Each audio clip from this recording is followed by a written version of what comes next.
You are listening to the Body Charge podcast, and I'm your host, Sandy Sanderson. Welcome to the Body Charge podcast. Today's topic is how to lose weight by cleaning up your gut. And I have with me again, Andrea Nicholson, who's a specialist in the area of gut health.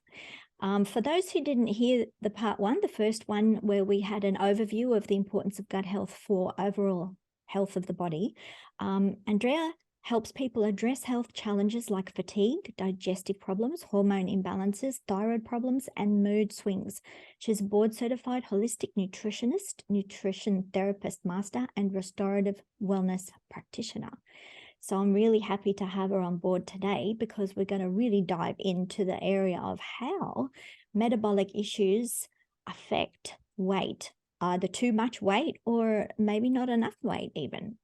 People become very sensitive to sugars, simple carbohydrates, causing them to gain excessive weight, even to the point of obesity, which is associated with diabetes type 2. Many have tried diet after diet and just can't seem to get anywhere to reduce those inches. Excessive weight badly affects heart function, posture, and bone health, and it reduces life expectancy. So, Andrea, what are the main reasons for these metabolic issues and how can metabolism be improved? Yeah, that's a really big topic. And of course, there's lots of different factors that play in here. Obviously, diet plays a huge role because that directly feeds our whole metabolic process. That's where all of our nutrients come from. That's where a lot of our toxins come from. That's where all of the building blocks that we need to make muscle and bone and tissues and hormones and enzymes and all the things, that's where it's coming from. And so that's the big piece to begin with, but it also plays a lot into overall gut health. How well are you digesting foods? How well are you eliminating toxins? How well are you actually taking those nutrients and putting them to use? And that comes down to like cell health. How's your cell membranes doing?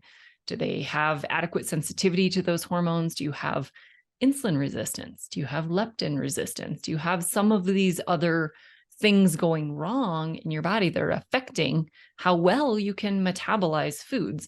So I think we should actually back up a little bit and talk just about metabolism. What is metabolism? Yes. Because most of us think that's just the number of calories that we take in and the number of calories that we burn every day.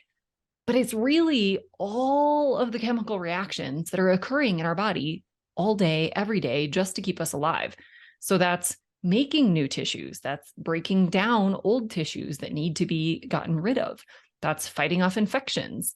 It's all of the things that occur. It's not just about the food that we take in and the waste that we eliminate, but it's all of those chemical reactions. Is that a bit like plugging into a PowerPoint? So we're talking about electrical energy that every process in the body needs for energy to do that work, whatever that work may be.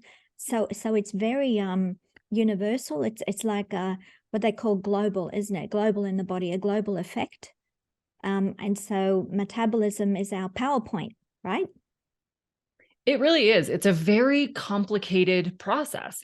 Now, thankfully, the repair doesn't necessarily have to be complicated, but we can't just simply look at calories and expect that that's going to fix it all. It's not that simple. It's not that black and white. It really is more like a complex ecosystem. And so as you pull on one little thread, the whole thing kind of shifts with it a little bit. So we really do have to take in lifestyle, diet, stress, toxins, how well you're sleeping, stress levels, all these things play into how well all those chemical reactions are occurring. Are they occurring too much or are they not occurring enough? Do we have that like sweet spot going on? So we really have to take into account all of these factors when we're looking at optimizing our metabolism. Yes. And so I guess it's very dipolar, isn't it? When you look at it, it's the body's always swinging from one end to the other, looking for that balance point. And so many things can affect that balance point. And there's, the genetic factors as well. So some people are more prone to being more sensitive and more out of balance. And we also inherit habits from our family, what we learn as children, how to eat, how not to eat, how best to look after our body. we don't, in my experience in the old system, I won't say how old I am, but anyway, we didn't learn about nutrition at school. Let's put it that way. Right. I don't know what they're doing today. I hope it's a lot better. But we grew up with a lot of white bread, lollies. That's in American language as candies. In Australia, they call them lollies. We used to go to the shop and buy a little bag of lollies. And so, it was a treat, and it was associated with positive things. So psychologically, we didn't see it as bad for us at all. Whereas we know now that refined sugars are really like a poison. Many books have been written, studies and research show that refined sugar acts like a chemical, and it's not really natural in a sense that it's been so processed and adulterated that doesn't have any of the minerals and vitamins in that were originally in the plant. So the beet or the cane sugar or wherever the sugar comes from would have come packaged with a whole bunch of natural elements in it, which are all stripped out of it in the processing. And then they're added to the food supply. That sugar, that chemical sugar, is added to the food supply very surreptitiously. We don't even realize it's there. It like sneaks in. I was horrified to find when I went to a restaurant in the USA and ordered what I thought was a nice healthy salad, that they put sugar in the dressing. I go, oh my God. But you don't really taste it. It's not really at the forefront, is it? So people don't realize it's so sneaky. It is really sneaky. How do we really monitor what goes into our body when it's so prolific, this sugar element everywhere? It's really difficult, and it comes down to really scrutinizing labels, which is hard to do when you're eating in restaurants because they don't tell you what they're putting in their foods, which includes far more than just sugar, but there's a lot of wheat or gluten being added to things. There's lots of artificial ingredients. You don't necessarily know what oils it's been cooked in. There's lots of toxic things that go into our food. And so when we do have control over the things that we're buying or the things that we're consuming, like you do have more control over what you have at home, really scrutinizing those labels. And you can't just look at the nutrient panel that tells you how many grams of carbs and how many grams of sugar. You actually have to look at the ingredients too, because sometimes the panel will say 0, but when you look at the ingredients, there's 2 or 3 or 4 kinds of sugar in there. They just don't rise to the level where they legally have to report it, but it's still there. And people don't realize that they changed the names. They just don't say sugar. No. It could be like dextrose or, something else, but it's a form of sugar. There's hundreds of names that they put sugar under, and it's all just to be deceptive so that you don't know. So it makes it that much harder for you to identify what you don't want to eat. And it's hard when you grow up as a child and you don't really know, and your body gets used to it. So when we're consuming on a chronic level these kind of chemicalized sugars, these stripped sugars that don't have the vitamins and minerals in anymore, or the enzymes, or any of the phytonutrients that would normally be there to help us digest that and metabolize that. So when we have that stripped chemicalized sugar, what does it do to our metabolism? What kind of things can go wrong? A lot can go wrong, actually. To begin with, those sugars are absorbed very quickly, and so you'll have a pretty immediate blood sugar spike. And that blood sugar alone is toxic. It damages your blood vessels. It damages other tissues. That sugar can actually get tagged on to some of your cells, like your red blood cells, some of your tissues. And it actually causes them to be damaged. It causes them to age faster, which causes things like wrinkles and atherosclerosis, where your vessels aren't as pliable and flexible. They don't dilate and constrict as much as they should. They just don't have that flexibility. It also increases fat production in the liver. And if your liver becomes fat or fattier than it should, this can throw off detoxification. It can throw off digestion. It can increase your cholesterol and your triglycerides. It's highly inflammatory to the body. It makes a huge difference. And all of that can come just from eating too much sugar. It seems like fat should be what causes fatty liver or fatty tissues, but in reality, sugar is what's provoking that more than dietary fat. There have been numerous studies where they increased sugar and left fat alone, and blood fats did not go up at all, or did not change. When fat was low and sugar was high, the fats in the blood go through the roof. When fat is high and sugar is low, no change whatsoever in the blood fats. They actually get used. We convert them into useful fuels when they're dietary fats. We also break down our body fat efficiently for fuel, but sugar gets converted to body fat. Yeah, So so that's fat got a bad name because they lumped it all together with their trans fatty acids. So this is when they take, for instance, plant oils and they superheat it to hundreds of degrees and denature that so that they can make margarine out of it. And then the margarine in the factory is gray and yucky looking. So then they add extra chemicals to put a yellow color in to make it look like butter. And so it's a really chemicalized system, and also deep frying, and using canola oil, which denatures very quickly. It goes rancid very quickly. And when you have a denatured fat, then that introduces free radicals. But if you have a good fat, cold pressed and retaining as many nutrients in that original fat oil as possible, then that's so good for the body, because the body is made up of cholesterol fats. Your nerve sheaths are made of cholesterol fat. Half the brain is made of cholesterol fat. And the whole electrical nervous system is insulated by cholesterol fats because it's an insulator.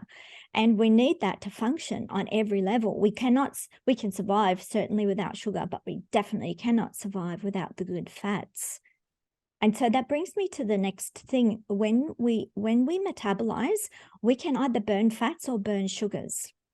So a lot of people have discovered that if they have a sensitivity to the sugar, they do a lot better with the fat. So that means they need to go into ketosis.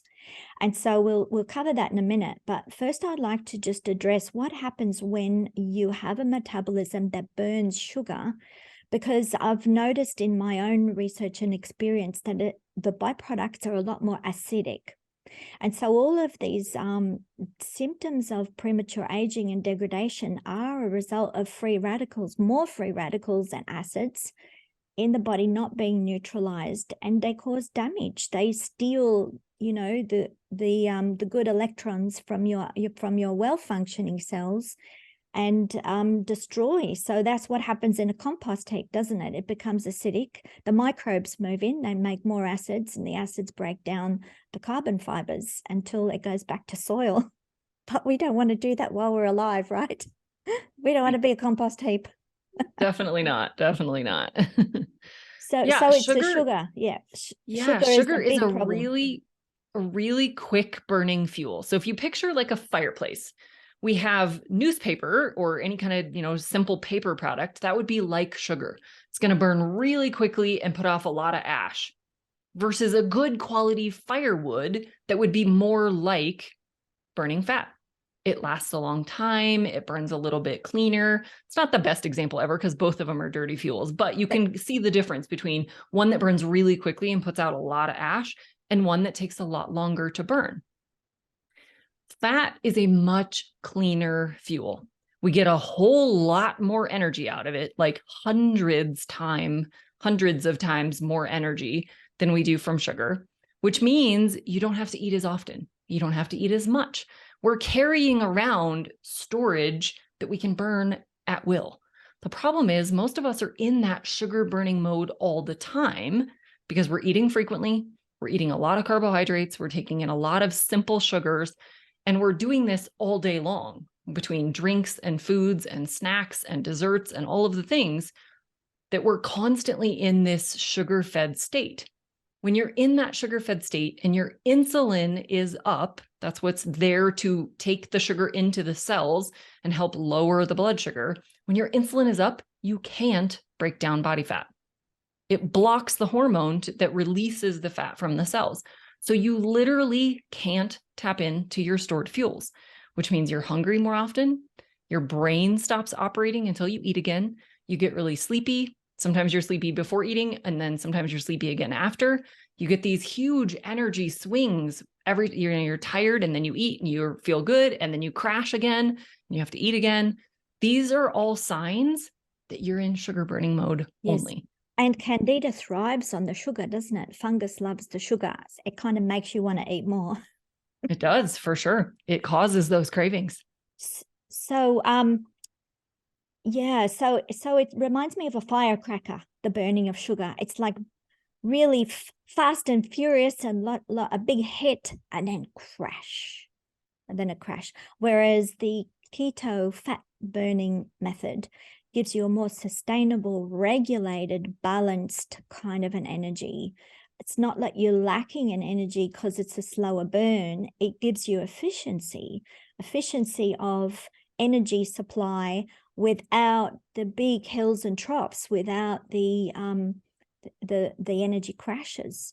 So to get to ketosis, we need more oxygen. So I was meant to say before too that magnesium is an antagonist, or sugar rather is an antagonist of magnesium. So the higher the sugar sensitivity, the less we're getting the benefit of magnesium, and it goes in reverse. If the magnesium gets too low in cells, we become too acidic and we don't absorb the oxygen necessary for the fat metabolism.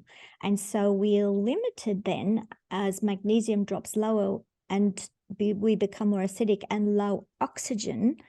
We're limited to getting any energy at all from sugar burning, which is anaerobic, so it doesn't require the oxygen necessary, and you can metabolize in an acidic environment that way. The problem is that it ages us prematurely and causes a lot of problems, including the weight gain.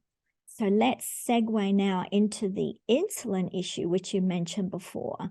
So when you're consuming food fuel and digesting it, assuming that your stomach's working properly too, see part 1 if you're not sure.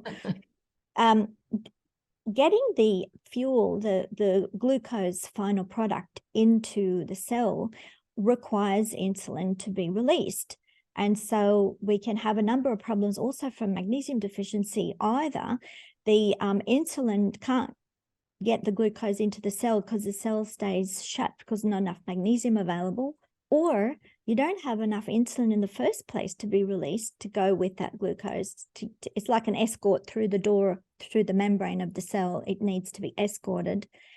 And if you don't have enough magnesium, you can't even make enough insulin. And then if you can't get the glucose into the cell for the mitochondria to make the ATP energy supply, that extra glucose in the blood cannot remain in the blood because it then becomes toxic in the blood, so it has to go to the liver. And there you have the beginning of fatty liver disease, because the liver then is stuck with all this extra glucose and has to make the extra fat to sequester the toxins and the free radicals and acids, which can't otherwise be processed efficiently because the energy supply is so low.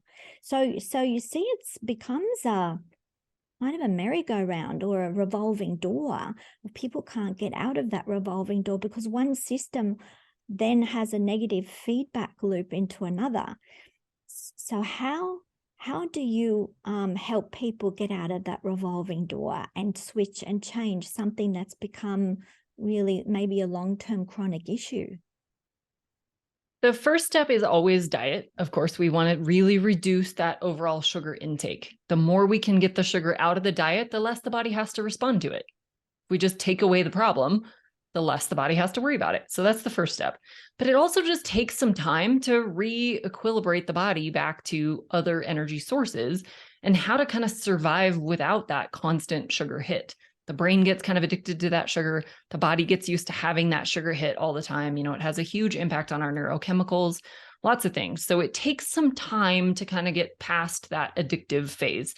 And there's lots of nutrients like magnesium that you talked about that we really have to try to get back in proper levels. We also need the digestion to work well, because that's going to play a huge role in are we getting enough other adequate nutrients to keep you going? So some of this just takes time, but diet is by far the first piece. The second piece would be really getting movement in as often as possible, specifically after you eat.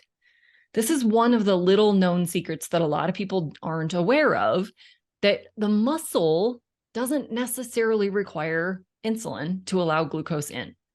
If the muscle is in action, so it's walking, it's working out, it's doing something active, it can suck up glucose without any insulin. Wow, So this can be that. this can be a really great way to lower blood sugar without having that huge insulin spike. Now, of course, we can't manually control the insulin spike. If you take in the sugars, you're going to get the insulin spike before you can ever respond to it. So if you pair the activity after eating with not eating all of the simple sugars and eating a more balanced diet, you can lower and keep your blood sugars lower much easier. And this can be as simple as like a 10-minute walk after meals. This does not have to be a power walk. You don't have to do hills. You don't have to run. This literally can be you just walk around your neighborhood for 10 minutes after meals. It can make a huge difference. Now, if you can go longer, that's great, because then you can start tapping into those stored fuels as well. You're not just lowering what you just took in with that meal, but you can actually make some headway on what you've had stored as well. So that's one of the main things. And you can get oxygen Yeah. circulating more, which is what you need for the fat burning. You need the oxygen. Absolutely. Absolutely. So in order to tap into the fat burning, you need the oxygen. You also need a low insulin environment so that you can break down that stored body fat. So those are the big keys there. And then the last piece is really that stress management piece, because we know, and I think we talked about this a little bit in part 1, stress also raises blood sugar, even if you're not eating anything. Just the simple act of cortisol going up releases stored sugar from your cells, and it raises your blood sugar. And it does that from a survival standpoint. If you think about, the caveman fighting a tiger, that's a stressor. And so your cortisol goes up, your adrenaline goes up, your digestion actually slows, because that's not a survival function in the moment when you're fighting a tiger. You don't need to be breaking down your food. You actually want to get rid of that food. It doesn't need to weigh you down. So digestion actually slows. But one of the things it does is raise your blood sugar so that you have adequate, ready to burn, quick burning energy to either fight the tiger or run. But most of us are sitting and stewing in our stress. We're not fighting using it up. No, you're not using it up. Right. Not we're just burning it sitting off. there. We're worried about things. We're stressing over something that already happened, or we're worrying about something that hasn't yet happened.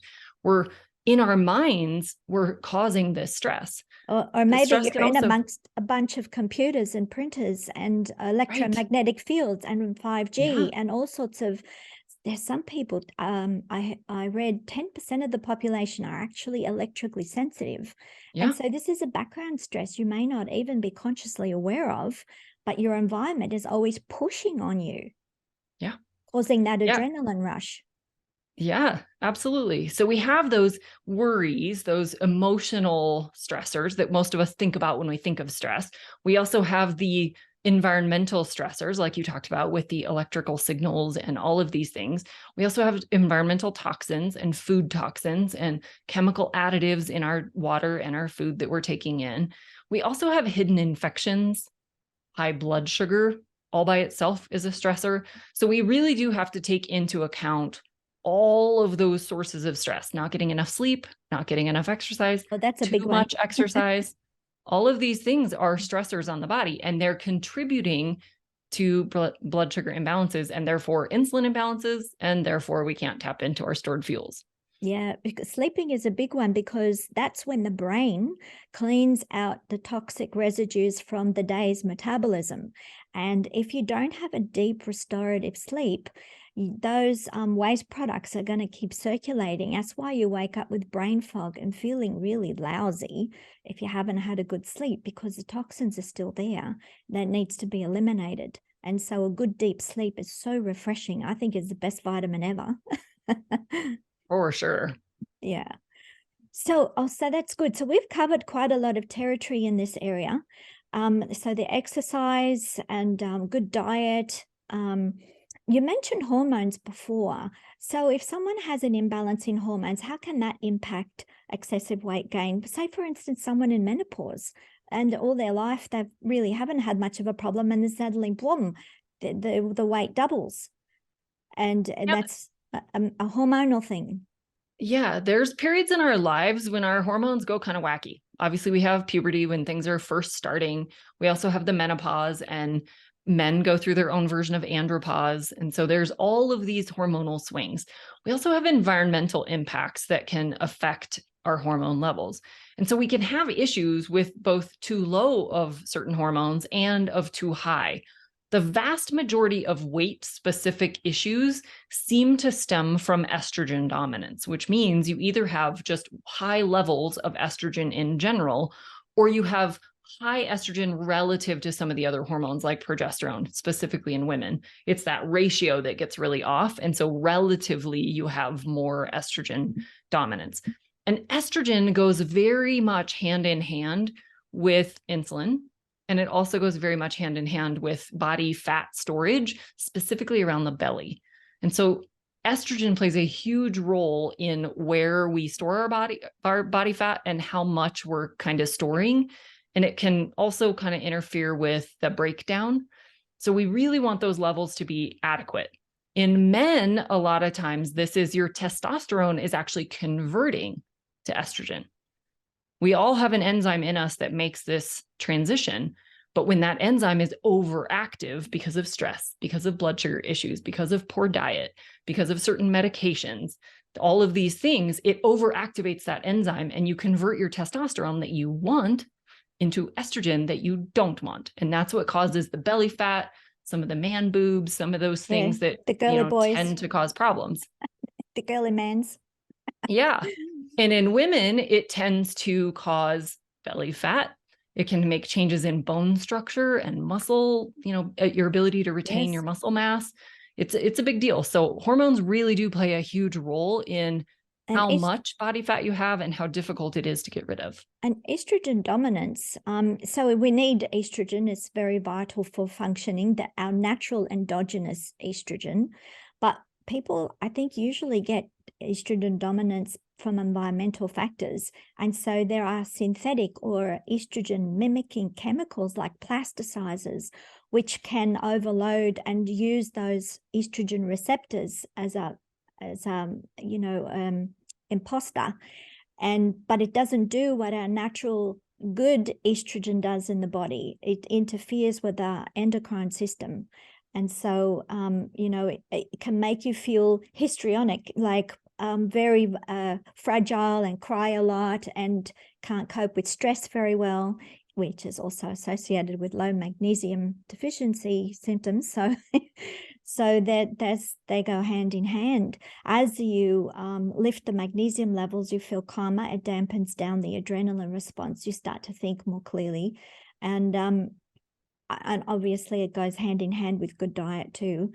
You can find that balance point again. But it does take a lot of work to retrain the body's old habits into new ones, doesn't it? It sure can, for sure. A lot of these things we've had our whole lives.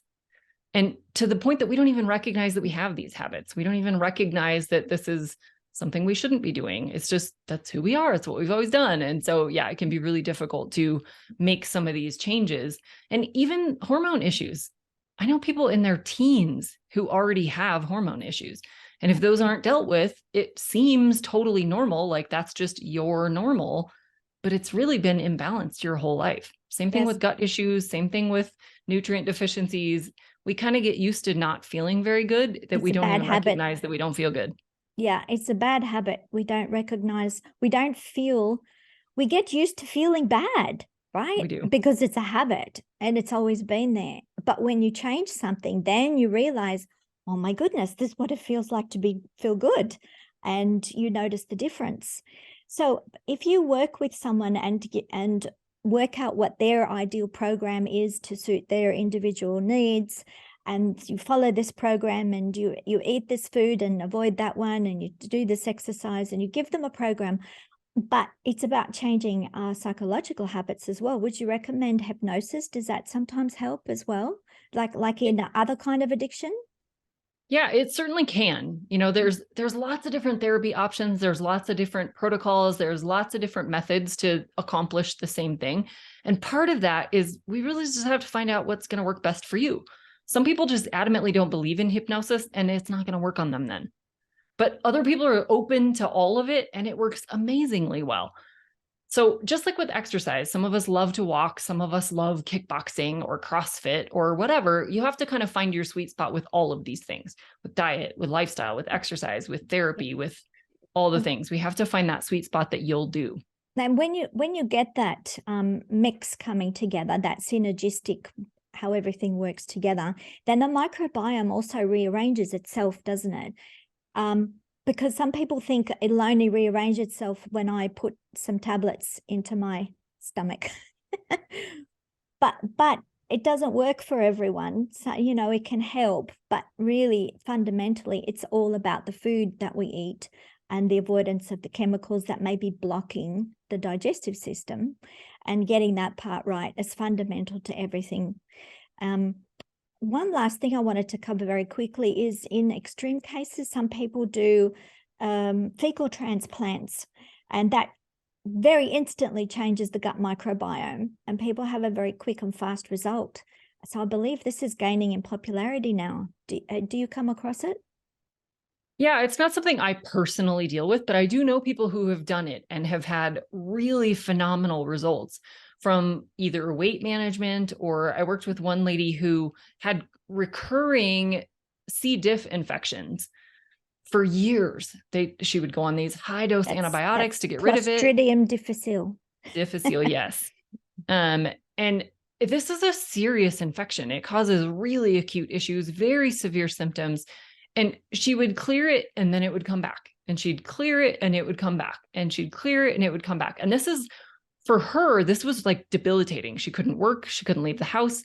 It was just a mess. Extreme. And as a last resort, they did this fecal transplant, and she has been phenomenal ever since. It helped her lose weight, which was not the goal. The goal was really just to stop this recurring infection.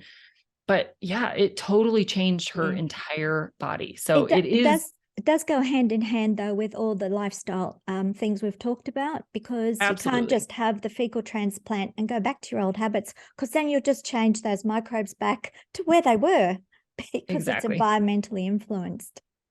Absolutely. There are no miracle cures. Everything requires the foundational work, the diet, the lifestyle, toxin removal, sleep, stress management, all the things. You still have to do that. It's just some of these techniques, like probiotics, like fecal transplants, like some supplements, can get you there faster. But really what's going to keep you there is the lifestyle fundamentals. Factors. Yeah, absolutely. Well, on that note, we'll finish. Thank you so much for joining us today. And just quickly, how can people contact you to learn more? Thank you so much for having me. This has been so fun. I love part 2. I hope you get a great value out of both parts. If you're interested in learning more about what I do and how I can help people with their health challenges, you can find me on my website at healthylifewithandrea.com. Lovely. Thank you so much. Bye-bye. Thank you. I hope you liked this conversation and will share it with others. Let me know what you thought about it in the comments below. If you want to listen to other Body Charge conversations, click like, subscribe, the bell icon, and click all notifications. Subscribe to our newsletter to get updates on blogs, podcasts, videos, and magnesium special offers at electramagnesium.com.au. Relax, recharge, and recover.